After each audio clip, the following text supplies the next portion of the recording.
आजचा दिवस इतका बनवती जाईल असा विचारसुद्धा केला नव्हता. हॅलो गप्पिष्ट मंडळी, तिचे शेरी. बऱ्याच दिवसानंतर काहीतरी नवीन घ्यायची चूल अंगात आल्यावर मी आणि माझा सखा म्हणजेच माझा बेस्टी कम बॉडीगार्ड के साथ शॉपिंग के लिए जा रही हो.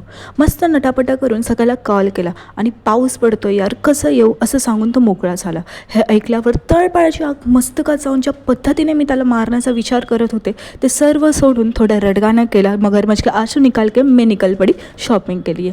पहिला पाऊस भिजायची हौस म्हणून छत्री न घेता तशीच निघून गेली. जो मैं सोचती हूँ वैसे कभी हो ये मुमकिन ही नहीं.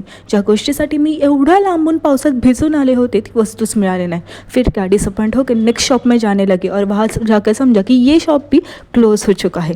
भर पावसात आम्ही दोघे एकमेकांचे पडलेले थोबाड बघून दुकान शोधू लागलो आणि मग सगळं संपायला आलं होतं. भंडारा खतम हो गया. काही असे 65 डायलॉग याला आठवत होते. आणि मग डोक्यावर बर्फ आणि तोंडात पाणीपुरी ठेवून सकाळच्या शिव्या खात खात थोडी पाणीपुरी खाल्ली.